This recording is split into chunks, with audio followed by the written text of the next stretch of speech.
Start on your hands and knees.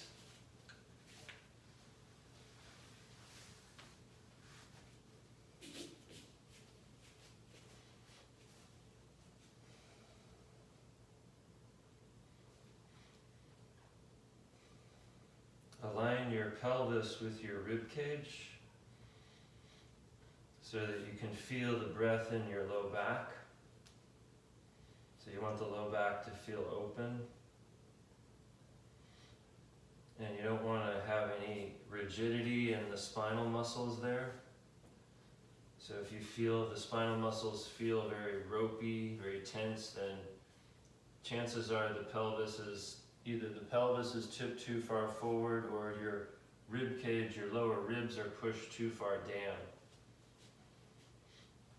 And those two adjustments need to be done separately. The pelvis needs to be adjusted independently from the rib cage.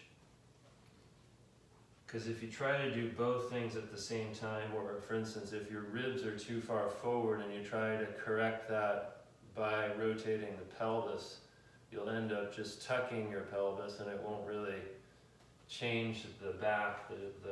It won't have the effect on the low back that we're looking for.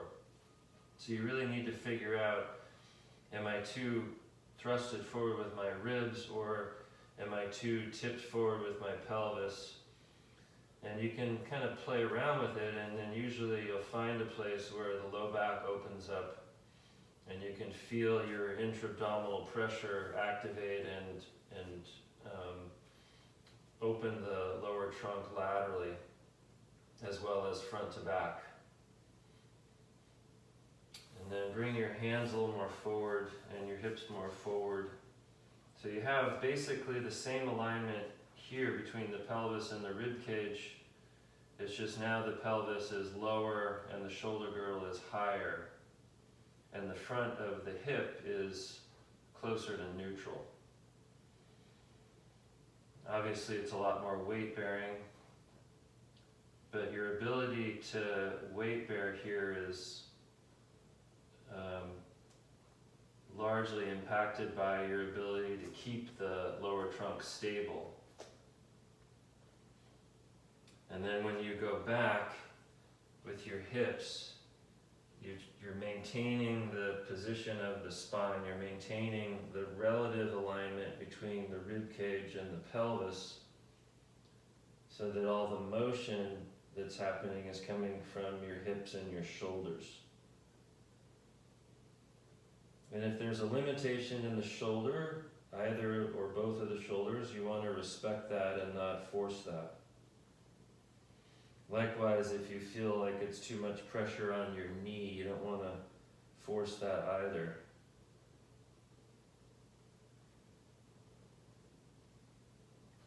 And then forward.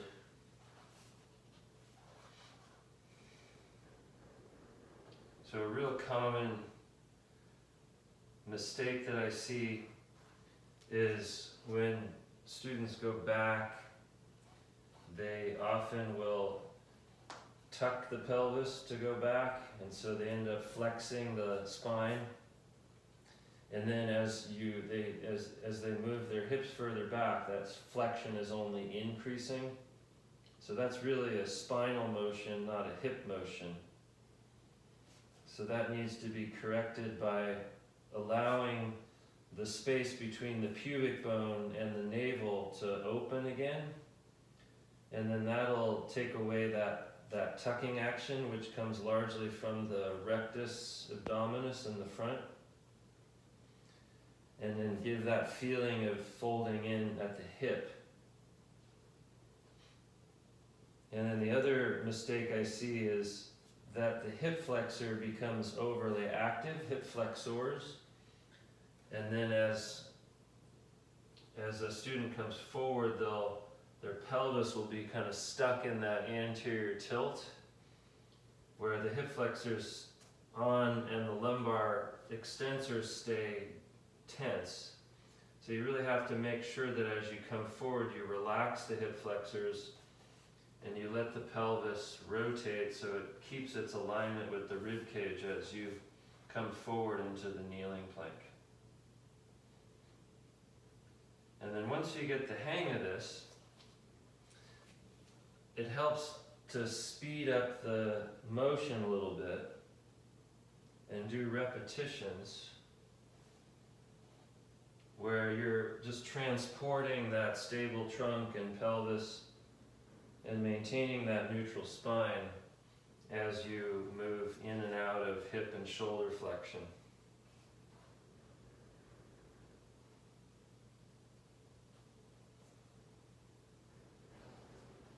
And for people who have chronic low back pain, this can be a really good way to get the low back to start responding better.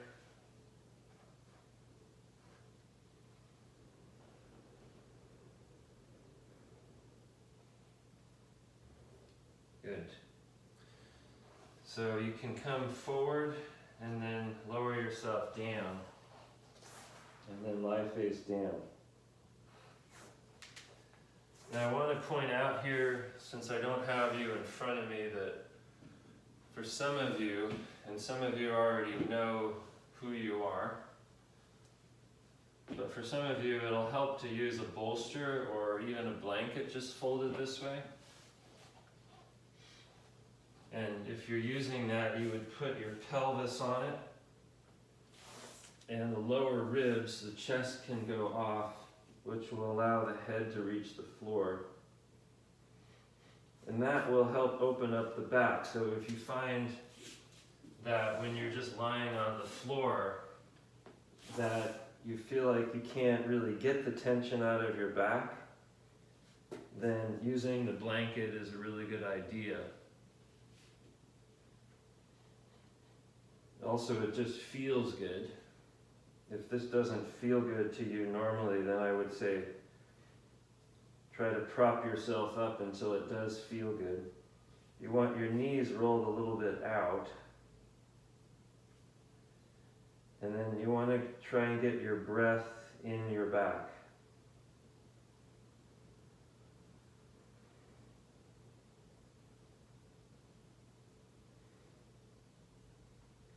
The other thing to make sure that you're paying attention to is the glute tension.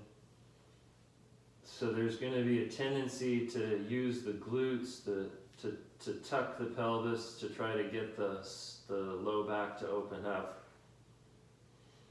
Especially when you go to lift the head, that tendency can be quite strong.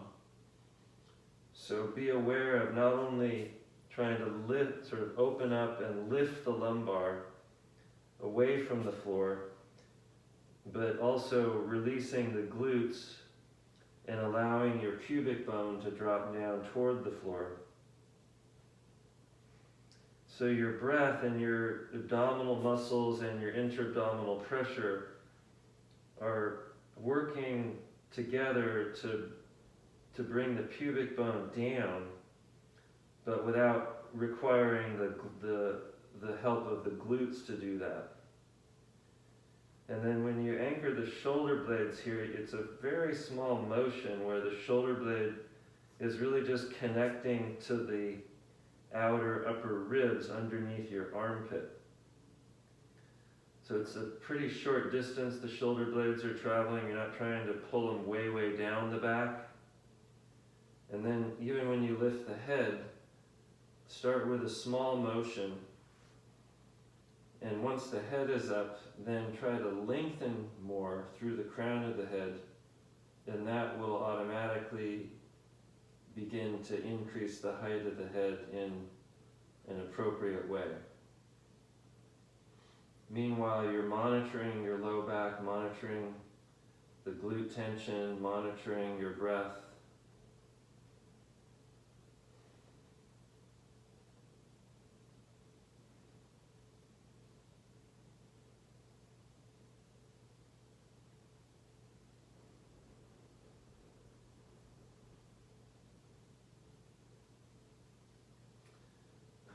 Then try stepping your left leg out to the side. So the knee's going to come up not quite to as far up as the line of your hip. The hip will be still a little bit higher relative to your head. the knees out to the side. The bend of the knee is 90 degrees. And then you can bring your head down and just observe what's happening there. So notice that on the left side, you now tend to have more of an arch in that side of the low back.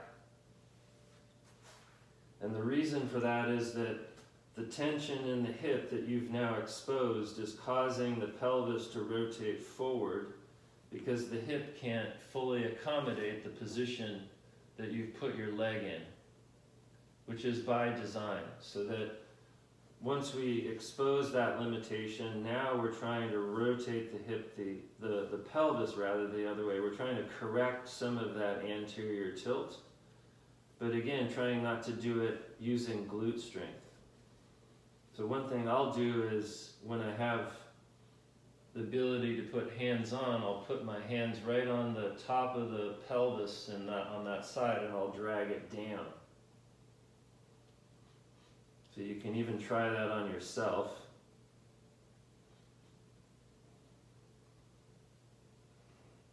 Just to give the feeling, but then eventually you create that same feeling using your abdominal muscles, using your intra-abdominal pressure. So you take it out of the low back and redirect the load from the back or the spine into the hip. And you can anchor the shoulder blades, lift the head again. You're watching very carefully that as you lift the head, that isn't causing that left sit bone to lift away from the floor, which would tell you that the pelvis was tipping forward again.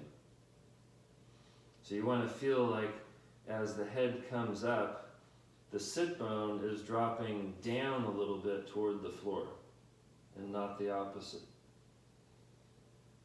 And then you can step that leg down and repeat that with the right leg. So again, the knee's not as high as the hip. So if your knee comes way up, you're stepping the leg up too high. And you don't want to do that because it'll rotate the pelvis in a way. It'll unlevel the pelvis and cause the low back to shorten even more on that right side.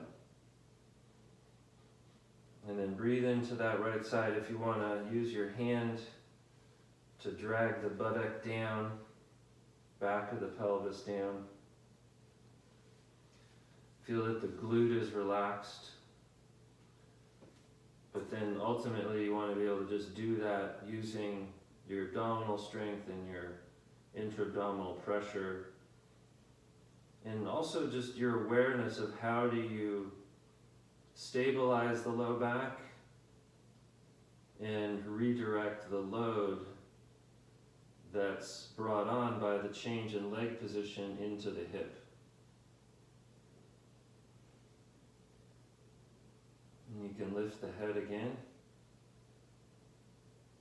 Hold that for a couple more breaths. And then step that leg down. Then bring your hands up alongside the chest. So the trick with this transition is that what lifts up first is the lumbar and the lower border of the rib cage. So it should feel, what I feel myself doing here is I'm pushing my abdominal muscles into the floor, and that lifts this up, and then that gives me a head start so that when the arms have to work, I'm not trying to lift dead weight off the floor. So being able to make this transition, if you practice and if you come at it the right way, it's not really about arm strength. It's really more about abdominal strength. And then you can squat back again from there, again keeping the low back stable, keeping the relative alignment between the pelvis and the rib cage stable.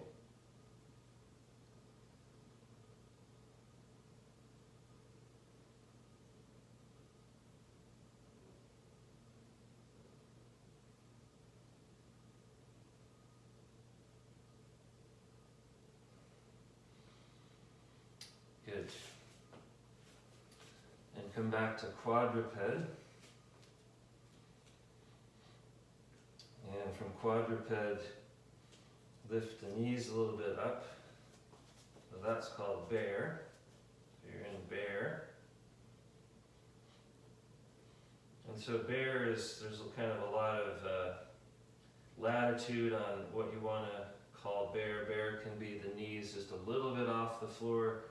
Bear can be the knees higher up and the head drop down more. Those are just really just different stages of the posture. In this case, you'll be coming up to standing out of bear. So the transition is from bear, you walk into a squat. And then from the squat, you're coming up to standing.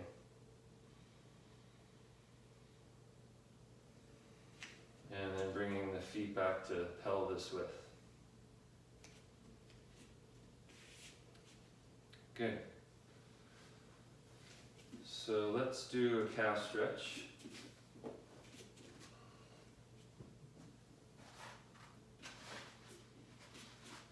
So if you have one of these, use that. If you don't, you can roll up a sticky mat or use, if you look around the house, you'll find something you can use to put your foot on. All you're doing is just looking for something that you can add height to the, so that you can add height to the forefoot so it flexes your ankle more.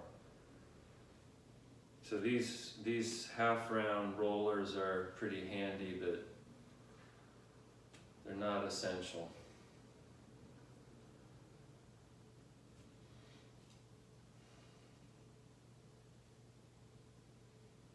And then we'll add a forward bend here. So the idea here is when I bend forward, if I'm using good mechanics, then once again I'm going to have my pelvis and my rib cage aligned in a way that opens up and stabilizes, helps stabilize my low back. Conversely, if I'm not in good alignment, which is similar to the quadruped, if either my pelvis is tipped too far forward or my ribs are pushed too far forward, then I want to try to correct that until it takes the tension out of the back. It may feel like you're working at cross purposes. It may feel like you're tipping the pelvis back when obviously you need to tip it forward to do the forward bend, but that's just a minor correction to reestablish the alignment. And then once you have that, then you're just hinging at the hip joints to go lower, but keeping the upper part of the spine and the head uprighting at the same time. Then when you come out of the forward bend, your ribs and pelvis should already be aligned. So you're just watching that, maintaining that to your full upright position. And then lift the left arm. And as you raise the arm, see that the arm doesn't pull the rib cage out of its alignment with the pelvis.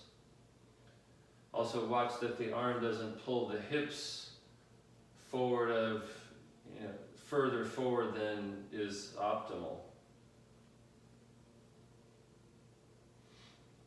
And if that means that the arm doesn't lift as high, then that's fine.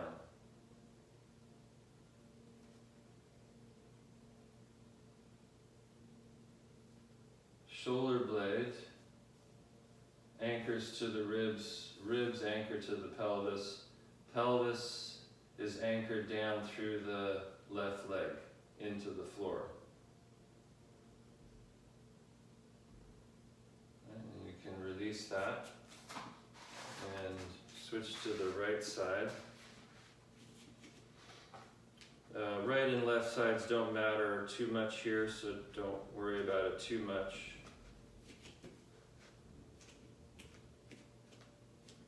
So once you get that ankle flexed, and pay attention to where you're putting your left foot. If your left foot comes too far forward, it can bring up tension in your low back that you'll just carry with you into your forward bend. And you may be able to correct it in the forward bend, but it's a little harder. So if you're finding you're having trouble getting the hypertone out of your lumbar spinal muscles, in other words, you feel like the low back is really, really tense and that's uncomfortable for you and you're not sure how to correct that, it may help you to bring your opposite foot, the one that's not on the half dome, a little further back.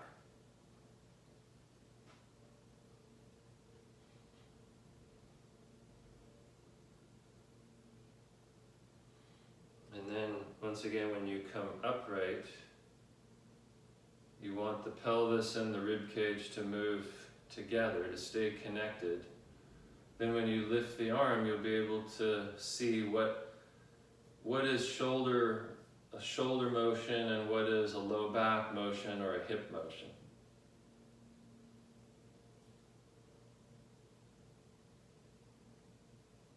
So I just want you to tune into those things today, or any day, but today in particular, so that as we add more difficulty to the posture, you can continue to be aware of where you're moving from.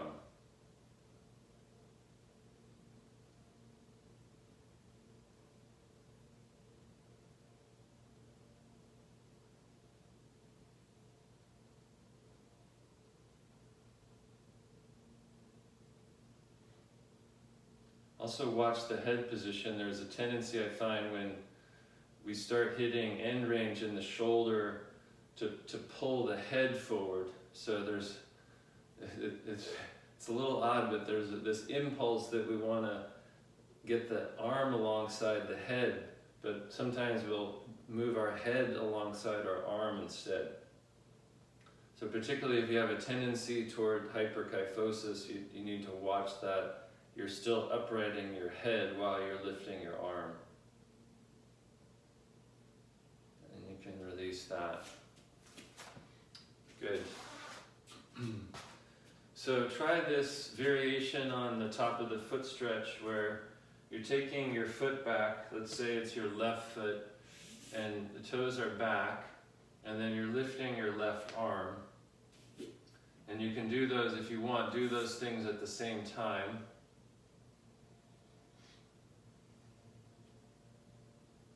And meanwhile, you're very anchored through that right heel bone. So you don't want the left foot moving back to cause your hips to come forward and the weight to drop into the right forefoot. You want to keep the hips back. You want to keep your anchor point more through the heel and not the forefoot. And again, shoulder blade here is pulling to the rib. So you're trying to activate the serratus, which connects the shoulder blade to the ribs here along the side. It's a muscle that kind of looks like ribs. So if you look at yourself in the mirror sometime, you'll see that it kind of looks like ribs, the shape of that muscle. And then you can switch sides.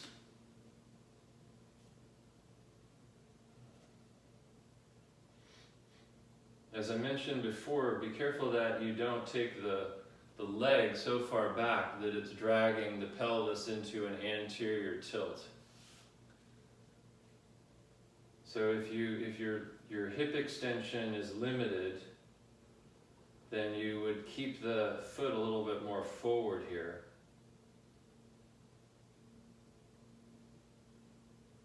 Let's just repeat that once more. Also, feel free to cushion as much as you want here. There's no reason not to do that, actually. So if you feel like it's the pressure on your toes or your foot which is making your life more difficult, if only it were just that. least that's one thing you can do something about. Cushion your foot more. And you can switch again.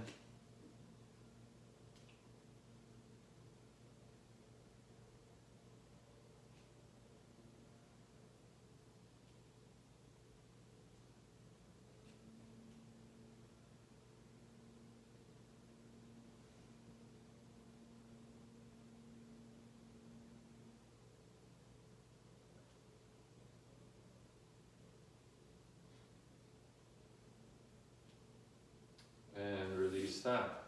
Good. So we'll throw in a couple heel raises here. So when you do your heel raises, try to get your toes spread apart and try to get the big toe ball and the small toe ball of each foot anchored to the floor, so that when you press down and the heels start to come up, you're already aware of balancing the weight between those 4 points.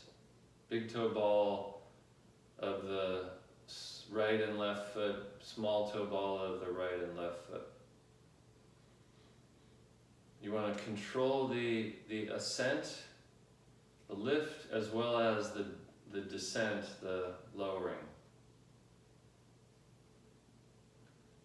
And just gradually go up and down. It's not about how high you can go, it's more about stability. Or at least that's what I would recommend you emphasize, that if you emphasize stability over range, then you'll make progress faster. Your range will increase as your stability improves. But if you focus on range, if you focus on just trying to get up as high as you can, as quickly as you can, then you'll tend to sacrifice stability to do that, which will make you more wobbly and won't work the feet and the lower leg as effectively.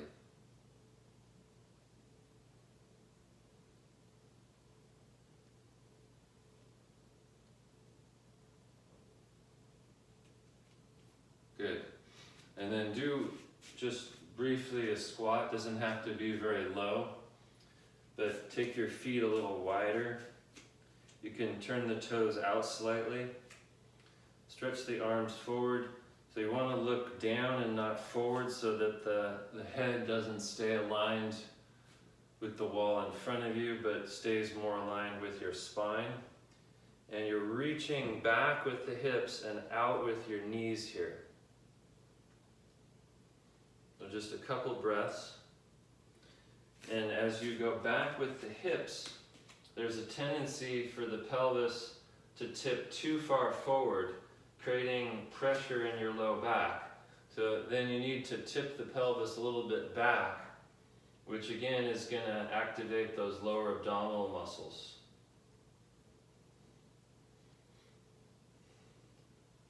Chin in, crown of the head lifting.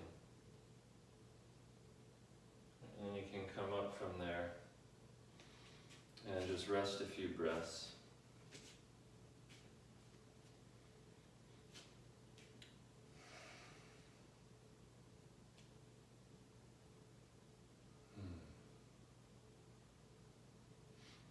All right, we're going to do Trikonasana. So you can do another squat, but with the feet wider. So, and not nearly so deep. It's just a tiny little mini squat, but with this very wide stance. And the squat is for two reasons. One, to make it easier to keep your thigh bones rotated out and not in. So it's very obvious if your thigh bones are rolling in this wide position, because you'll feel your knees collapsing in, you'll feel your ankles collapsing in. So the impulse to keep the foot more evenly planted between outside edge and inside edge will, to some extent, automatically keep the thigh bones from rolling in.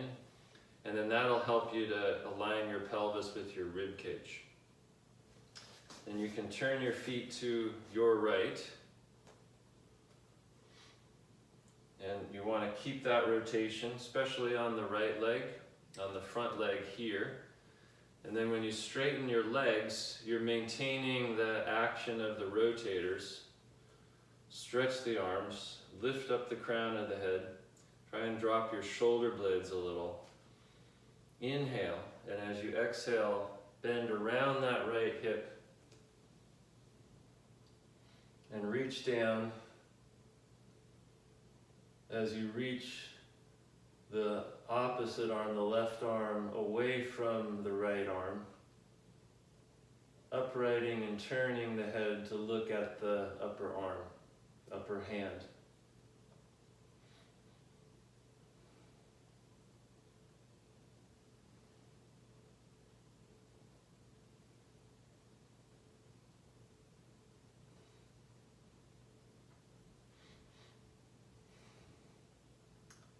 Good, and come up and reverse that. So line the front leg. So you want to re-establish that rotation. If that's gone away, you want that back. And then to the second side. So again, you're rotating around the left hip.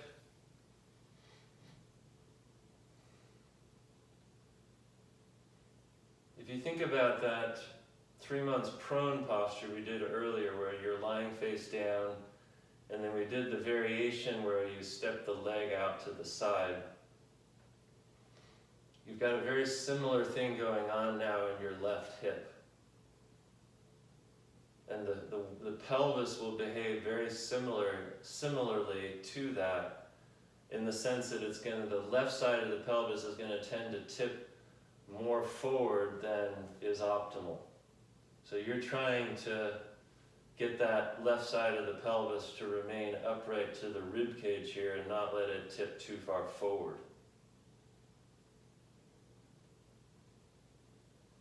And you can come up and turn the feet in and step out of that. So let's do one more calf stretch. Start with your right foot this time. Right forefoot.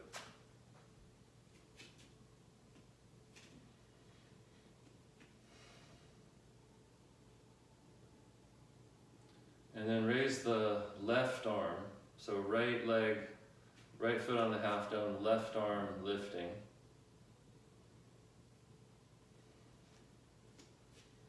And then we'll add this side bend. So I like to imagine that I have a little, some kind of support near my right hand that I can put my hand on. So my right arm acts as a support, even though I don't actually have that. I could use that if I wanted. And then as I bend to the right, that helps to stabilize me so that I don't strain my back. But more than that, I'm keeping my lower trunk active. And that active the action of the lower trunk should increase the more I bend. So you want to make sure that as you challenge your range of motion in this or any posture really, particularly asymmetrical postures, that at the same time you're increasing, you're raising the level of your stabilization, you're increasing that action in proportion to the increase in your range of motion.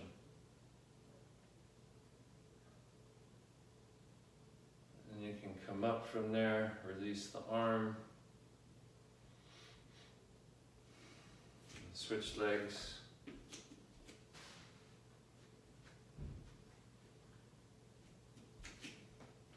So you want to feel free to approach these postures with a lot of emphasis on, or let me put it differently, you want to feel free to approach these postures conservatively and with an emphasis on attentiveness to what's happening while you're doing the posture. So side bending to the left. So there's no reason that you need to go any further than you feel is appropriate for you. There's absolutely no pressure to do that. Think of it as an exploration rather than a goal-oriented approach. You're trying something, you're seeing what happens, you're trying to become aware of what's happening rather than to get to something.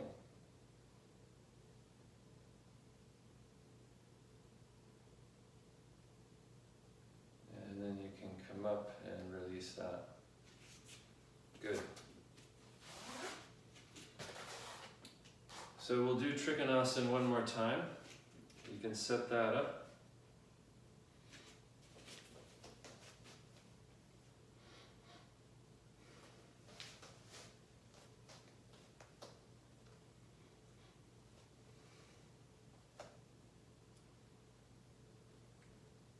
So watch what happens on that right side of the pelvis.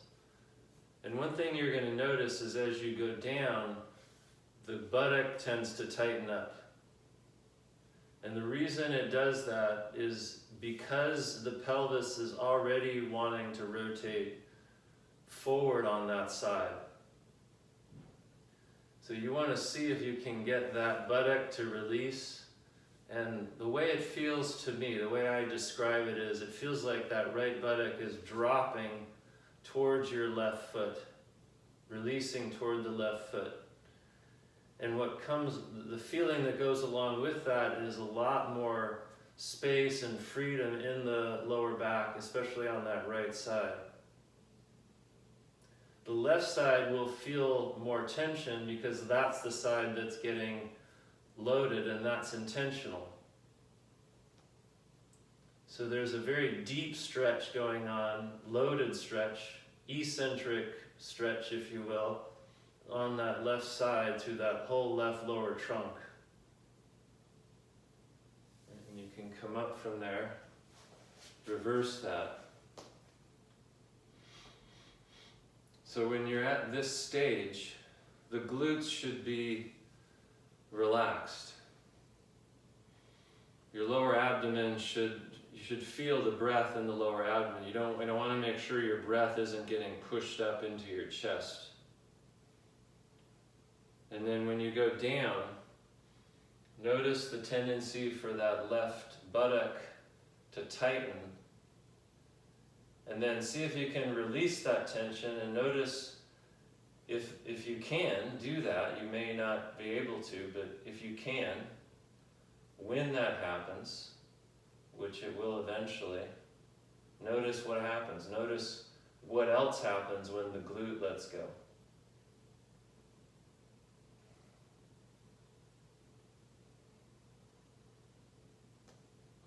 And then feel the activation, the stretch, the eccentric load, the muscles that are both being stretched and are working to try to support the weight of the trunk all through that right side of the lower trunk, pelvis, hip. So psoas, hip flexor, quadratus lumborum in the back, obliques, lateral glutes. And you can come up from there, turn the feet in, and step out.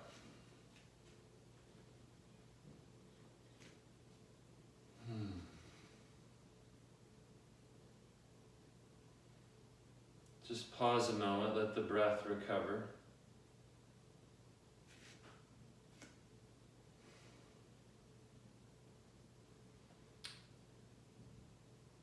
Good. Take your feet about 3 feet apart, not as wide as in Trikonasana. Arms forward, so you're going to start with the same setup, just slightly narrower stance.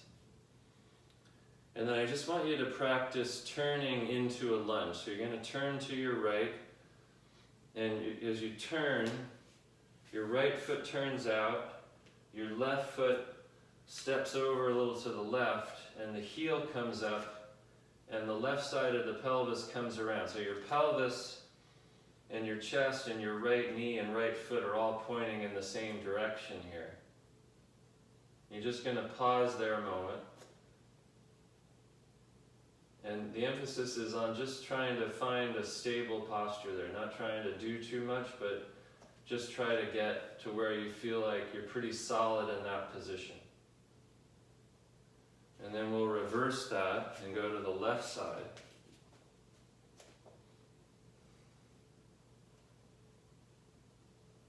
And reverse it again, go back to the right.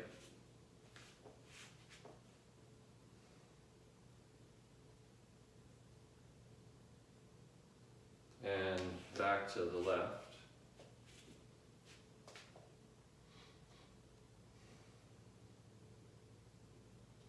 And once more to the right. So you're just training this transition here, and then being able to land in a stable posture once you've made the transition.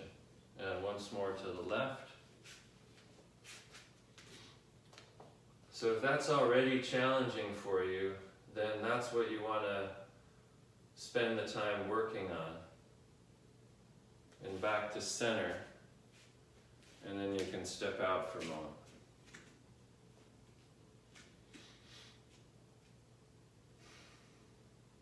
So we're working toward Virabhadrasana 1, Warrior 1.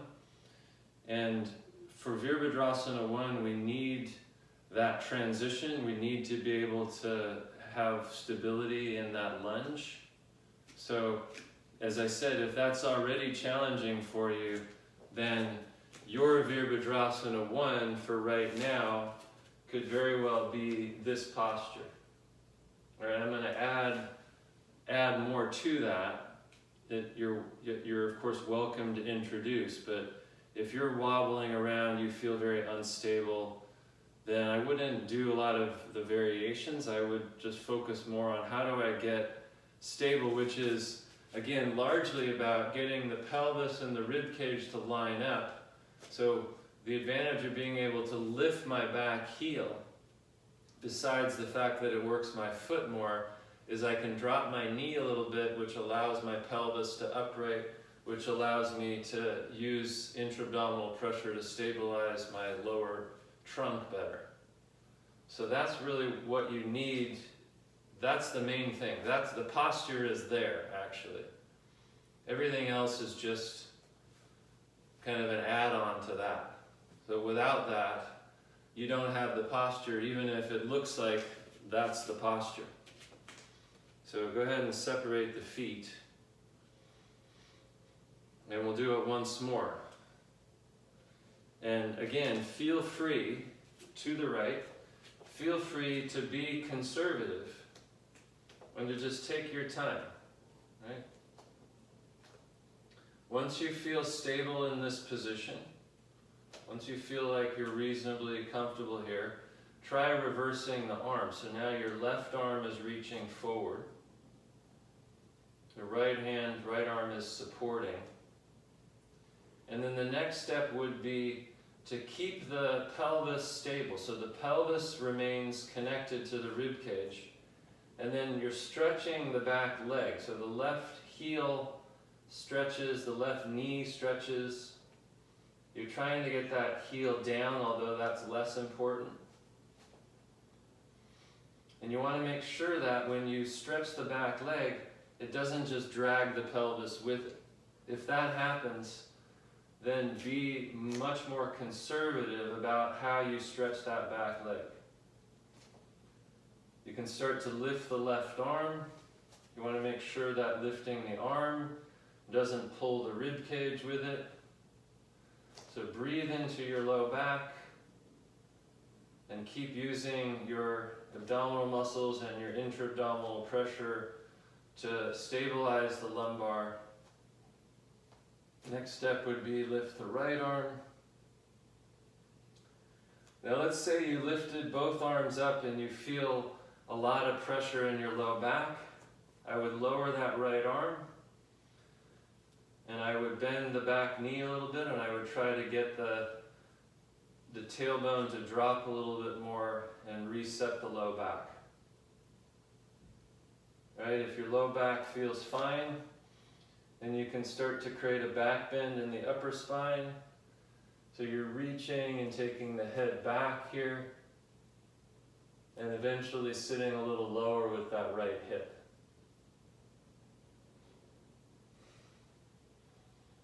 Breathe into the low back. Keep supporting there. Keep stabilizing there. Don't ever lose sight of that.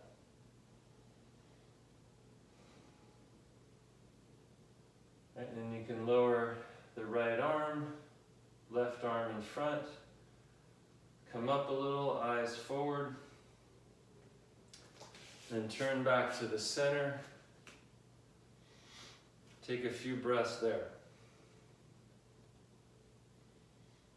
If you need to bring your arms down to rest, feel free to do that. If you need to step out of it and rest, feel free to do that. And when you're ready, turn to the left.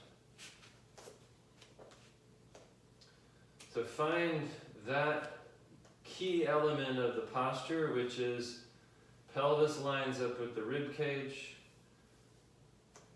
You have, therefore, the ability to create intra-abdominal pressure to maximize that, to stabilize that whole lower trunk pelvic area. Then reversing the arms, so the right arm is reaching. Then stretching the back leg. So that stretch needs to be done with a lot of attention to what's happening to the pelvis. It shouldn't drag the pelvis with it. And then the right arm can lift.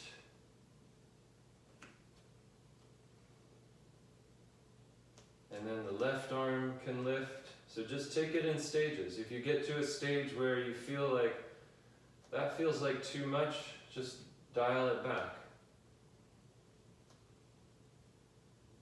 And then the back bend, reaching up and out with the crown of the head. So that what takes the head back is the crown of the head reaching upward and backward. More upward than backward.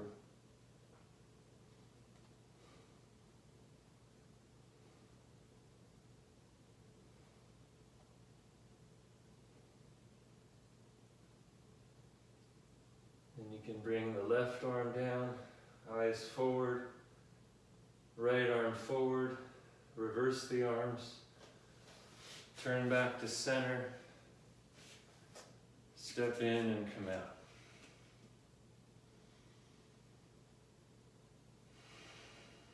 Good. We'll do downward facing dog. From the squat, squatting into bear. So get into bear first. Then move the feet a little further back. And then you can either keep the knees bent and stay in bear, or stretch the legs into downward facing dog.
down.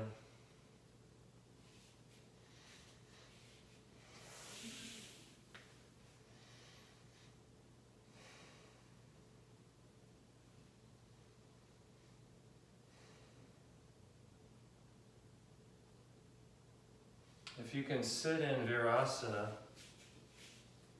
sit in Virasana. So Virasana is, you're sitting with the feet apart and you're sitting down in between the heels, and you can use a support like a block or even 2 blocks between your heels to make that more accessible. Another option would be to use a bolster, and you could put, say, the half dome between your feet and then the bolster on top of that.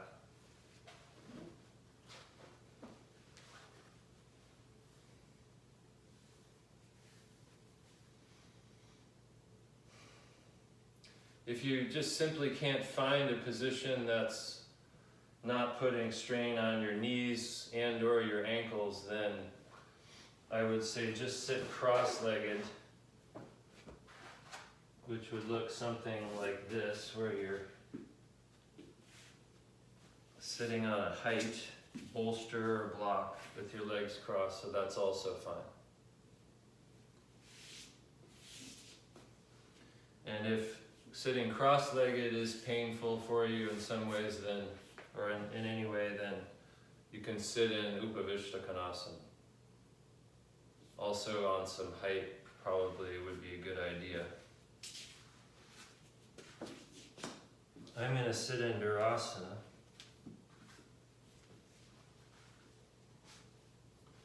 Virasana means hero's posture. And what I like to say about hero's posture is that you want to look heroic, but without actually being heroic, which means it's really important that you use the props in a way that doesn't have you struggling to sit in the posture, where it's reasonably comfortable for you. So whatever posture you're doing, it needs to be comfortable enough that your breath feels free of strain. Then take the left arm behind your back. And if you feel a lot of limitation in the left shoulder, don't force it. You can keep your left hand lower down your back if having the hand higher up feels like a strain. In fact, if you feel pain, particularly if you feel pain along that medial border of the humerus, you don't want that pain. That's not a pain that you should tolerate. So if you feel that pain, then either have the forearm much lower down your back, and if no matter what you do, you still get pain, then don't do that arm, don't have the arm in that position. Then take the right arm, reach it forward, rotate it out, and bend the elbow. If you've rotated it properly, the elbow should be pointing straight out in front of the shoulder. You want to pull the shoulder blade down a little bit and then raise the elbow higher without elevating the shoulder blade.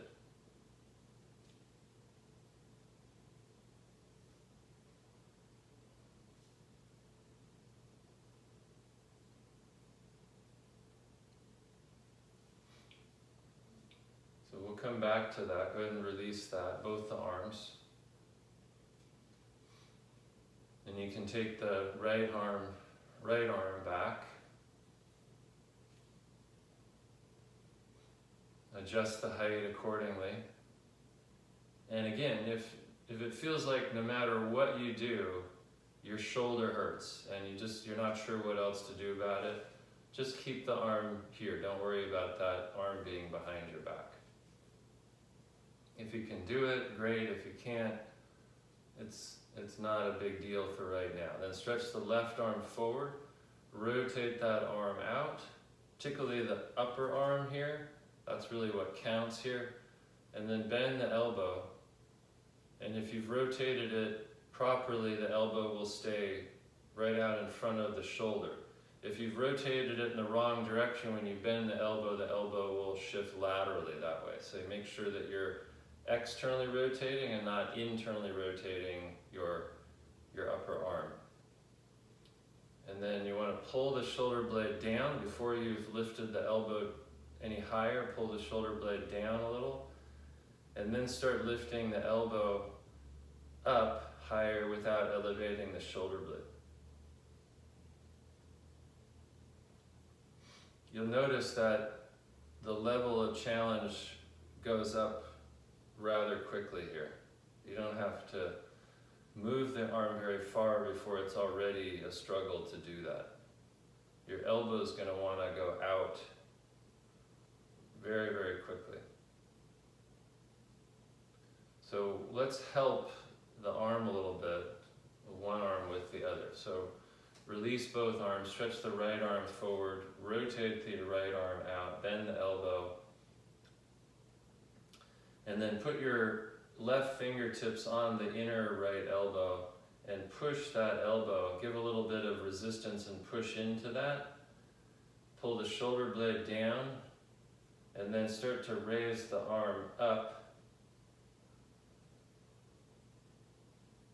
without elevating the shoulder blade and without your elbow coming away from your left fingertips. And when you get to the end range where you can't really do that anymore, where if you go any higher, your elbow's going to go out, then just bring your hand around to the outside of the elbow and give a little bit of support there, not too much, and then you should be able to raise the arm higher without the right humerus internally rotating. So with that little bit of support, you can increase your range. Then drop the right hand down in between the shoulder blades below your neck, or at least try to get it close to there. And if you get it reasonably close and you can hold it there, then you can bring that left hand around and clasp the fingers from behind. All right, if the one hand isn't available to catch with the other hand because your hands just don't get close enough, then don't worry about it. And then release that. So left arm, rotate it, bend it.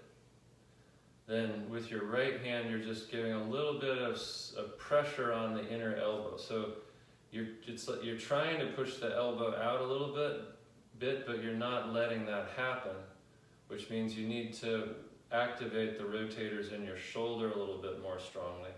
Again, pull the top of the shoulder blade down, and then start raising the arm a little higher.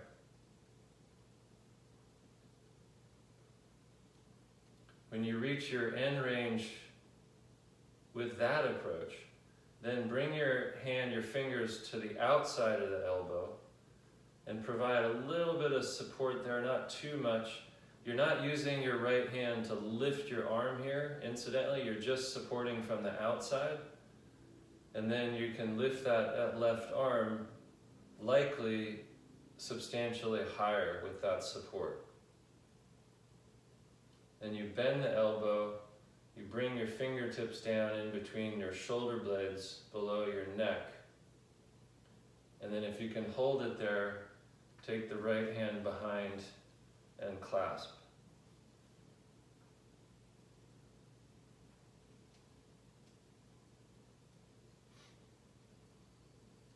So this arm position is the arm position we use in a posture called Gomukhasana. Gomukhasana means the face of a cow posture, right? So here your elbows are the floppy ears of the cow. To figure out the rest of it, you need to do the posture with your shirt off.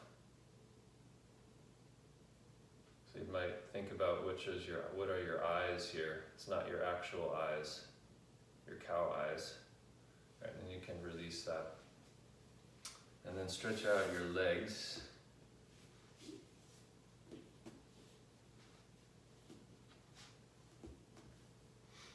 And just take a moment to get the legs stretched out. And if you are sitting on a height, you can scoot off of it. I'm going to show this sideways so it's easier to see what I'm doing. It's not necessary that I'm able to fully upright my pelvis, but I can start as upright as I'm able to, and then with the fingers forward, my hands are going to go anywhere that I'm able to get them behind my hips. If I have more flexibility, I can go even a little further.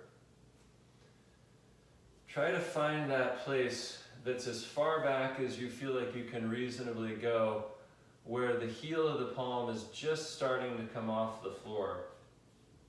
Just starting to. And then keeping the legs very active, keeping your thigh bones very anchored down. Pull your shoulders back and reach your chest forward and a little bit up. And that combination of the shoulders pulling back and the chest moving forward and up should allow you to get the heel of the palm back down onto the floor again.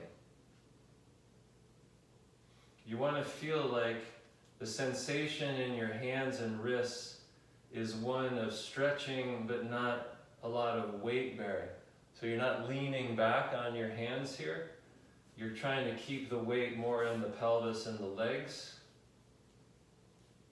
so that the stretch of the arms comes from that combination of the shoulders pulling back and the upper chest moving forward and a little bit upward. So you're doing a little bit of a back bend in the upper chest, which, just like any back bend, tends to drag the rib cage forward. So once you have the chest open, see if you can drop the ribs, then bring the shoulders a little further back. Your hands can go gradually further back, and you need to be a little more careful with this approach, you can also scoot your hips a little bit more forward. It's quite stretchy, so again, feel free to take a conservative approach if you feel like it's potentially dangerous for you. And then you're using your legs, you're using the thigh bones anchoring down to unweight the hands to sit upright and reach the arms forward. You're going to rotate both the arms out and gradually lift the arms up. And you want to watch that you don't lift the arms to the point where you feel like you're recruiting your spinal muscles to lift your arms. You want to feel like you're supporting the arms from the pelvis and the legs and not from your low back. If you feel like all that happens when you lift your arms is your low back gets tense and even hurts, then just bring your arms down. Don't keep holding the position.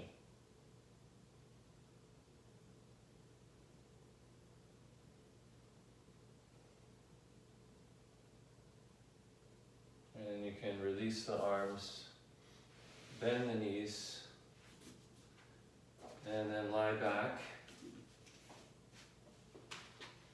If you need some height under your head, you can use a half dome or a blanket.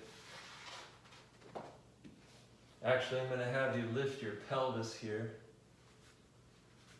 So put a block or a half dome under your pelvis. And usually, unless your neck is quite tight, you won't need any head support. If you still feel like you need the head elevated, go ahead and take whatever minimum elevation that would work.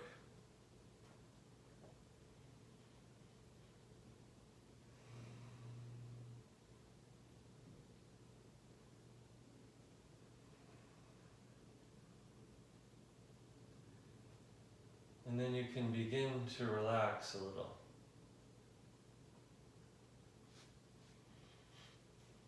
Obviously, you need some very, very minimal effort to keep your knees from flopping apart, to keep your legs from just kind of flopping in the position. But otherwise, try to let the groin area soften and deepen.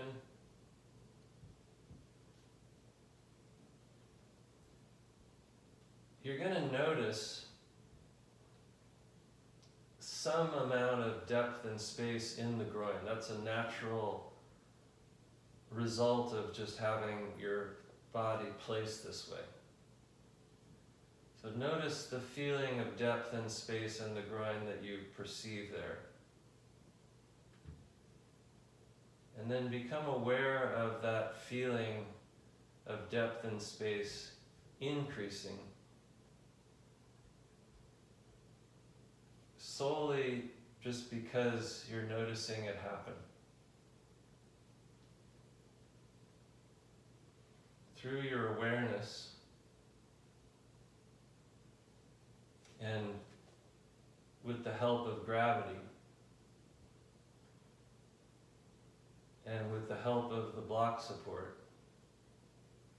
the creases of the groins become increasingly soft and deep. So the groin runs from just below the front of the ilium here, down to the outer part of the pubic bone. So that's the length of the groin. But imagine that the groin extends all the way up to the lower ribs, and even slightly higher, even up to the diaphragm. And then imagine, as you relax in the position, as you rest, that whole length of the groin, from the pubic bone all the way up to the diaphragm, is becoming softer and deeper.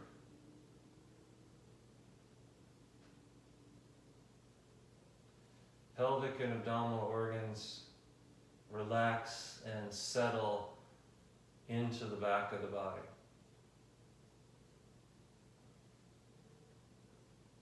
Inner corners of the eyes soften and deepen. Tongue relaxes. Throat softens.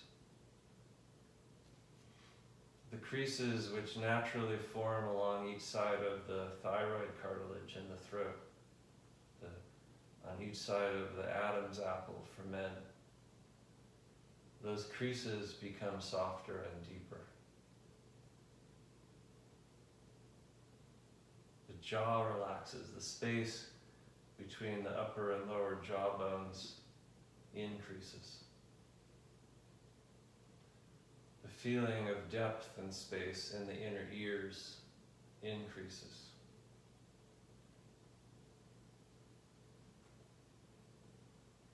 The energy of the body settles.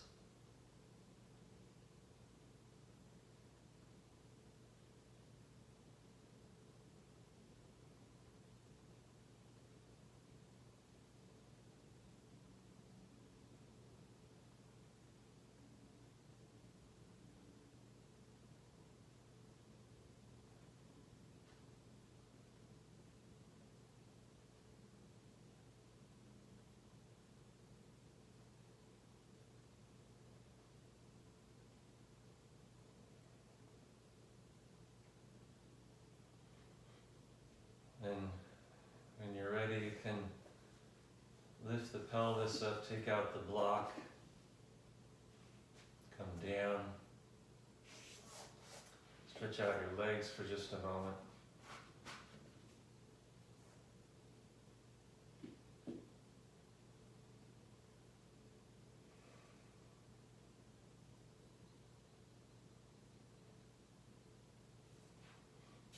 Bend the knees, bring the knees into the chest. Pause there as you wish. And then from there, turn onto your right side. And then lift yourself up from side lying.